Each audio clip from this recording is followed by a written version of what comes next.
ऐका तर मंडळी, मी तुम्हाला दाखवते आजची आमची परसबाग कशा प्रकारे आहे, काय काय तिथे आहे, काय काय केलं आहे. या. तर हे माठाचे डाम आहेत जे मिरगामध्ये बी पेरलेलं आणि आता बघा ना एवढं सुंदर झालेत. आणि यांचं हे सगळं एकदम ऑर्गॅनिक आहे, याच्यामध्ये अजिबात खत वगैरे काहीच नाही. यांच्या मुदाखाली अगदी बघा ना शेण वगैरे किंवा हा जो कुजलेला पाला आहे ना तो किंवा राख हे सगळं टाकतो आणि हे अशी मस्त फ्रेश अशी भाजी ही उद्या काढणारच आहे. त्यानंतर इथे मिरचीचे डाम आहेत आणि ही कारल्याची वेल आहे. ही कारल्याची वेल आहे ना, जसं पहिला पाऊस येतो ना तेव्हाच अगदी तो तेव्हा लावलेले असतात आणि ह्याच्यात मांडव केलेले आहेत आणि श्रावणातून गणपतीतून ही मस्त भाजी भेटणार आहे. त्यानंतर इकडे दाखवते ना ही ओव्याची पानं आहेत. ही ओव्याच्या पानांना बेसन पीठ लावून तळून एक नंबर लागतात. मी तुम्हाला याची पण एक व्हिडिओ शॉर्ट दाखवेन. त्यानंतर इकडे बघा ना आम्ही ही सगळी शोपेची वेल लावली आहे. त्यानंतर आबोलीची झाडं आहे, ही जास्मिन आहे ना. त्यानंतर आणि हा स्नेक प्लांट मी आहे ना माझ्या मैत्रिणीच्या इकडून आणला होता. बघा किती मस्त झाला आहे, जो गेल्या वर्षी लावला होता. आणि दाखवते तुम्हाला अजून पुढे. बघा ना हे गेल्या वर्षी मी लावलं होतं तर यावर्षी बापरे माझ्या उंचीपेक्षा वरती गेलं. आता त्याला कोंब पण आलेत मस्त आणि ह्या वेली लावल्यात. आणि मी आज परत वेगवेगळ्या प्रकारच्या 2 वेली तिकडे लावलेत. बिया बघू त्याच्या आता कशा प्रकारे वेली येतात. असा इंटरेस्टला चालू बाबू. इथं नरम माती आहे, जागा पण चांगली आहे. माडवी मला ॲक्च्युली या साईडला इकडे लावायची होती कोपऱ्याने, पण काय माहिती इथे टाकले तर रेती आणि आधी रेती टाकल्यामुळे अजून ते मूग जाणार नाही. उद्या छोटी आहे ती खाल्लंय बरोबर ते, पण कसं माहिती आहे मधीच टाकलंय त्यांनी. हे आता हा तुटलाय तर घे जेवणासाठी आपण हा लावूया. ते पण घे नाही आणि हे बघूया झालं तुझं. कढीपत्त्याची झाडं लावून तर त्यानंतर इकडे जास्वंदीची झाडं लावली आहेत बघा. ही आता थोड्या वेळापूर्वी जास्वंदीची झाडं लावली, सकाळी पण थोडीशी लावली.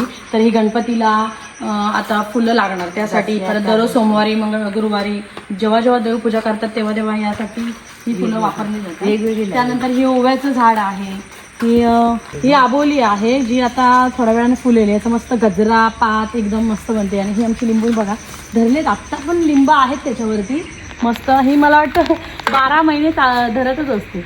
आत्ता पण एकदम मस्त लिंब आहे ती बघा. जेव्हा पाहिजे तेव्हा आम्ही काढतो. आणि हे सूरजने बघा लहानपणी पेंट केले, झाले त्याला 7-8 वर्ष, तर अजून गेली नाही आहे, तशीच आहे. त्यानंतर इथे काही रानमेवा पण आणून इथे लावला आहे आईने. त्यानंतर इकडे बघा नागपंचमीच्या दिवशी आहे ना हे असं हे आळूचं पान आहे, असं कलरफुलच असतं ऑलरेडी. तर याच्यामध्ये मस्त नागोबाचं ती मूर्ती ठेवून नागपंचमी साजरी आम्ही करतो इथे. नागाचं विसर्जन पण या झाडाच्या इथेच आम्ही करतो. त्यानंतर कारल्याचा वेल आहे हा, आता थोड्या दिवसात कारळे पण भरतील. त्यानंतर इकडे गवारीचे डाम लावले आहेत. परत ही मिरचीचं बघा झाड, मिरची धरली आहे पण आता अगदी. त्या साईडला पण मिरचीची झाडं आहेत. ती टोमॅटोचं झाड मी लावलं आहे. त्यानंतर दाखवते या हे जे उपवासाच्या वेळी आता श्रावण टाईम जेव्हा उपवास असेल तेव्हा करांदे आहेत, जे तुम्हाला दाखवेन मी करांदे कसे असतात, कशा प्रकारे खाल्ले जातात, काय त्याचा वापर होतो. तर बघा त्याच्या खाली पण राख टाकले, की कोणतंच खत वगैरे काही नाही, राखीचं त्याच्या खाली असं हे दिलं आहे त्याचं भर करण्यासाठी, जेणेकरून ते छान असं झाड येईल. त्यानंतर इथं बघा आळूवड्याची गोड आळू आहे. परत आळूचं फतफद्याचं आळू जे ज्याला असे देठ असतात ना आळूचं फतफद असतात. आणि हे जे आहेत जे आता मोठी होतील आणि नुकतीच आता लावलेली आहेत तर ह्याच्या आळू वड्या बनल्या जातात. परत इथे एक लिंबोळीचं झाड नवीन लावलेलं आहे बाबाने. त्यानंतर ही जास्मिनची फुलं आहेत, हे आमचं नारळाचे झाड जे आहे. त्यानंतर बघा ना वातावरण एकदम मस्त आहे. आणि इकडे ही चूर्णाची झाडं आहेत बघा, इथं चूरण असतात, चूरण अगदी छान असतं म्हणजे खाण्यासाठी, हे चूरण आहे. त्यानंतर हा गेल्या वर्षी लावलेला मी कढीपत्ता आहे, एवढा काय छान धरला नाही पण ठीक आहे राहू दे एमर्जन्सीसाठी. आणि अशा प्रकारे इकडे पाटी पण, इकडे चिबड्याचा वेल पण लावला आहे आम्ही. त्यानंतर पाटी बघा इकडे आमची ही केळीची झाडं जी देवाला नैवेद्य दाखवण्यासाठी आम्ही याची पानं वापरतो. त्याच्यानंतर काही कोणता पदार्थ वाफवण्यासाठी, मोदक वाफवण्यासाठी पानं लागतात. त्यानंतर केळी अशी पण धरली आहे, तिकडे घेतो काय घड धरलाय. आणि माकडं चोरून नेतात असे डायरेक्टली घडच्या घड घालतात, त्यासाठी त्याला दुपट्टा लावून पॅक केलं आहे. आणि इकडे मी आता कढीपत्ता, हा बघा कढीपत्ता म्हणून एक लावला आहे नवीन झाड बघा. त्यानंतर याच केळीवरच्या झाडावरचं बघा हा घड 8 दिवसापूर्वी काढून ठेवलेला आणि कसा पिकलाय, मस्त गोंतीत ठेवला होता. एकदम क्रीमी क्रीमी अशी पूर्ण या झाडावरची एकदम केळी एकदम लागतात माहिती आहे काय, ओरिजिनल तिथं. आणि ह्या नारळीच्या केळीच्या झाडाला वगैरे हे सगळं इथं होऊन जातं. आणि माहिती आहे का, आमची ह्याच्यापेक्षा जास्त भाजी किंवा ज्या रानमेवा किंवा रानातल्या सगळ्या गोष्टी त्या वाड्याकडे आहेत. तिकडे खूप सारं काय काय आहे, ते पण मी तुम्हाला नेक्स्ट व्हिडिओमध्ये नक्कीच दाखवेन. हा आमच्या आता घराच्या परिसर बाजूचा जो परसव आहे इकडचा या सगळ्या गोष्टी आहेत. बघूया इथे आता मी मस्त कढीपत्त्याचं झाड लावते, कारण काय माहिती आहे, भांडी वगैरे तिथे घातल्यानंतर ते पाणी वाहत तिथे येतं, मग ते पाण्याची सोय त्याला होऊन जाते. मग केळींना आणि ह्यांना पाणी आरामात भेटतंय. मस्त दगड टाकायला मे महिन्याची गरज नाही. दगड काढून टाकला. बस बस लय नको, असं कातळ लागतं. टाका आतमध्ये. मला सांगितलं.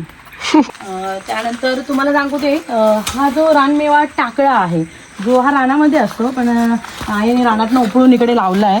तर याच्याबद्दल पण मी तुम्हाला एक कशी बनवतात, कशी असते ही भाजी, याच्याबद्दल वेगळा मी व्हिडिओ बनवणार आहे.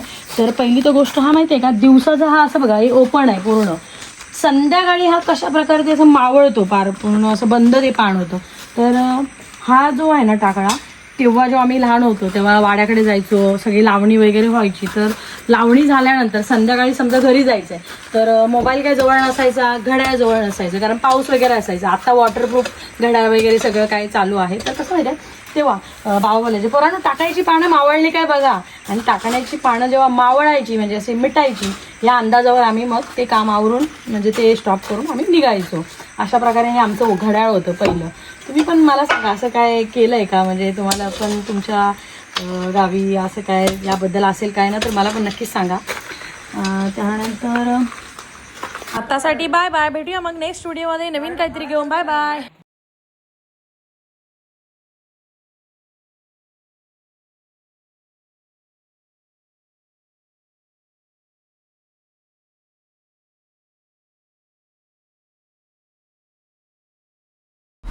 चला तर मग भेटू नेक्स्ट व्हिडिओमध्ये.